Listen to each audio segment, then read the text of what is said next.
Hello all of you, good morning. देखिए हम आपको पढ़ाने जा रहे हैं explain RS flip flop using 4 2 input NAND gate. अब देखिए ये है logic diagram of RS flip flop using NAND gate. ये नैंड गेट नंबर 1 है, ये नैंड गेट नंबर 2 है, ये नैंड गेट नंबर 3 है और ये नैंड गेट नंबर 4 है। नैंड गेट नंबर 3 और 4 ये दोनों को हमने यहाँ पे क्या किया है, बिहेव किया है यहाँ पे एक्चुअल आरएस फ्लिप फ्लॉप के जैसा। लेकिन अब क्या करना है, हमारा नॉर गेट से अगर फ्लिप फ्लॉप बनाए और नैंड गेट से बनाए तो उसका जो ट्रुथ टेबल रहता है वो अपोजिट रहता है। तो अब हमारा क्या है, नॉर और नैंड दोनों को मिला करके अगर कहीं पे फ्लिप फ्लॉप की ज़रूरत पड़ती है तो उस समय हम दोनों ट्रुथ टेबल हमारा इक्वल आना चाहिए। यानी आपको वहाँ पे क्या होगा कि उसके कारण हम क्या कर सकते, पूरे इलेक्ट्रॉनिक सर्किट को सिंक्रोनाइज कर सकते। अगर हम थोड़ा देर के लिए आपको दिखाएंगे तो आपको पता चलेगा कि क्या डिफरेंट आता है। हेलो, अब देखिए आपको 2 नॉर गेट से जब हम बनाते हैं वहाँ पे फ्लिप फ्लॉप तो हमारा कैसा रहता है ट्रुथ टेबल, 0 0 आउटपुट आ गया, नो चेंज लास्ट स्टेट, 0 1 यानी S1 हो गया तो Y हो गया 1, ये हो गया सेट कंडीशन। अगर 1 0 लेंगे तो Y हो गया 0, ये हो गया रीसेट कंडीशन।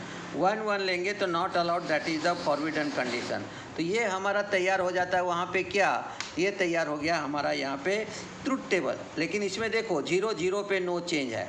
लेकिन वही अगर 2 नैंड गेट का उपयोग करके बनाएंगे तो ट्रुथ टेबल कैसा हो जाएगा, देखो ट्रुथ टेबल कैसा हो जाता है। 2 नैंड गेट से बनाएंगे तो 0 0 नॉट अलाउड यानी फॉरबिडन। नॉर में जो फॉरबिडन था वो बॉटम में था यानी 1 1 पे, और जब हम नैंड से बनाने गए तो फॉरबिडन आ गया 0 0 पे।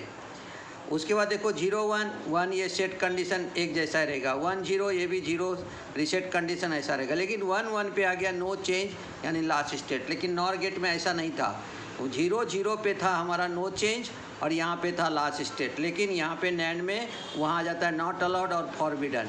अब क्या करना है हमको कि नॉर का और नैंड का दोनों का जो ट्रुथ टेबल है वो सिंक्रोनाइज होना चाहिए।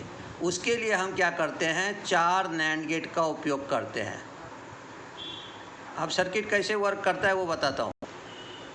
अब देखो वहाँ पे क्या होता है कि जैसे हमने वहाँ पे दिया 0 0, अगर 0 0 देंगे तो ऑटोमेटिक नॉट बना दिया, ये नैंड 1 और नैंड 2 को नॉट के जैसा बना बिहेव करेगा।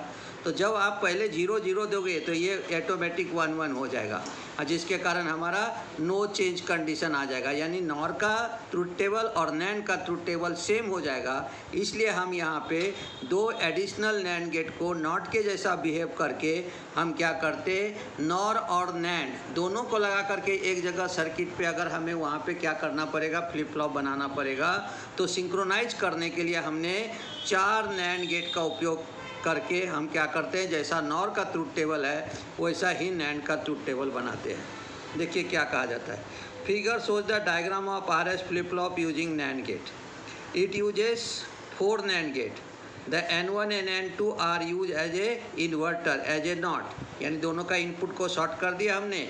ये हमारा N1 और N2 दोनों किसके जैसा बिहेव करेगा, नॉट के जैसा। The input S and R are applied through the these gate to the NAND gate N1 and N2 respectively.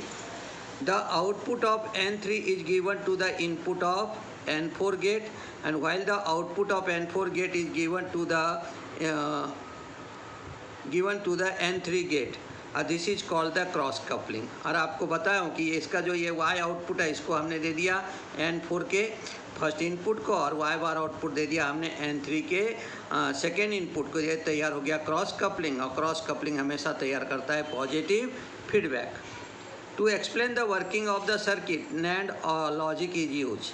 The NAND gate when both the inputs are high its output is low। NAND gate में क्या होता है कि जब दोनों input high रहता है तो आउटपुट लो रहता है। whereas when the either input is low whatever is the other input don't care, यानी अगर आपका दो क्या बोलता है, when either input is low, अगर एक भी इनपुट अगर लो है आपका तो दूसरे इनपुट के बारे में आपको सोचना नहीं है, वो चला जाता है डोंट केयर कंडीशन में। It's output is high.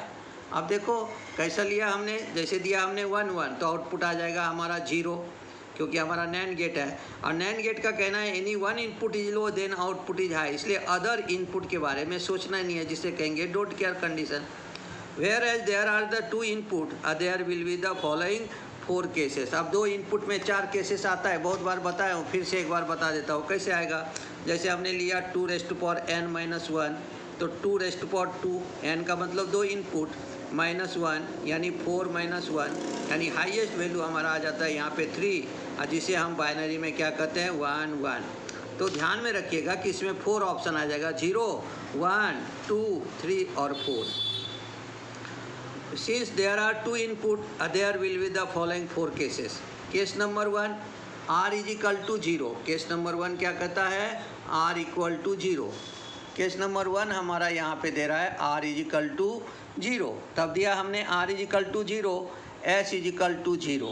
क्या कहेंगे हम यहाँ पे, देखो the NAND gate N1 and N2 will invert these input, so actual input are R dash is equal to 1, S dash is equal to 1। Let the last state of the output is y is equal to 0 and y bar is equal to 1। This y is equal to 0 is given to the N4 gate, so it don't care condition, making the output y bar is equal to 1। This y bar is equal to 1 goes to the N3 gate, so it's both the inputs are high, making the output y is equal to 0। Thus there is no change in the state of the circuit, the output remain in the last state। कहाँ पे रहेगा वो, last state में। तो जैसा nor में था वैसा ही यहाँ पे हो गया, तो वो चला गया अपना लास्ट स्टेट में। केस नंबर 2 देखो, R is equal to 0, S is equal to 1। The NAND gate N1 and N2 will be invert these input, so the actual input are R dash is equal to 1 and S dash is equal to 0। With S dash is equal to 0, N3 gate is don't care condition, so the output y is equal to 1। अगर एक input 0 है तो don't care में चला जाता है, इसलिए output हो जाता है हमारा वहाँ पे 1। फिर देखो this y is equal to 1 is given to the N4 gate, so the both the input is high, making the output y bar is equal to 0। This is called as the set condition। Case number 3 देखो, R is equal to 1, S is equal to 0। The NAND gate N1 and N2 will invertage these input, so the actual input R dash is equal to 0, S dash is equal to 1। With R dash is equal to 0, N2 gate is the don't care condition, so the output y bar is equal to 1। The y bar is equal to 1 is given to the N3 gate, so it both the inputs are high, making the output y is equal to 0। This is called the reset condition, उसे हम कहते हैं वहाँ पे reset condition.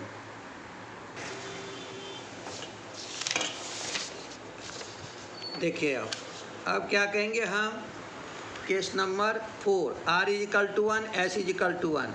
The NAND gate N1 and N2 will invert these input, so the actual input are R dash is equal to 0, S dash is equal to 0। R dash is equal to 0, S dash is equal to 0 with the both the NAND gate are in don't care condition, so their output should simultaneously same, but y and y bar cannot be same simultaneously, this is the meaningless, and hence it is not allowed, called the forbidden condition। Thus the truth table is 0 0, no change last state, NOR gate में ऐसा ही था। अब देखो हमने R को दिया 0, S को दिया 1, तो Y हो गया 1, तो ये हो गया हमारा सेट कंडीशन। फिर R हो गया 1, S हो गया 0, तो Y हो गया 0, इसे कहेंगे रीसेट कंडीशन। दोनों को दे दिया 1 1, तो ये हो जाएगा not allowed, that is the forbidden condition. From the above truth table it is clear that there are a 2 stable for the circuit, so it is called as RS latch. Symbol और आप RS flip flop देखो, ये S है, ये R है, ये input है, ये RS फ्लिप फ्लॉप हो गया, ये आउटपुट Y और Y बार, और इस तरह से हमारा ये सिंबल तैयार हो गया। अब क्या हुआ, आप बोलेंगे कि 4 NAND गेट से आपको क्या बेनिफिट मिला, तो 4 NAND गेट से एक ही बेनिफिट मिला कि अगर हमारे पास कुछ NAND गेट है और कुछ NOR गेट है और मुझे बहुत सारे मेनी फ्लिप फ्लॉप की ज़रूरत है, तो हम NOR और NAND सबको मिला करके एक ही सर्किट में हम क्या कर सकते, फ्लिप फ्लॉप बना सकते हैं, क्योंकि हमारा ट्रुथ टेबल NOR का और NAND का सिंक्रोनाइज हो गया। अगर आपको वीडियो पसंद आए तो आप इसे क्या कीजिए, लाइक कीजिए, शेयर कीजिए, सब्सक्राइब कीजिए। धन्यवाद। कल मिलते हैं नए वीडियो के साथ।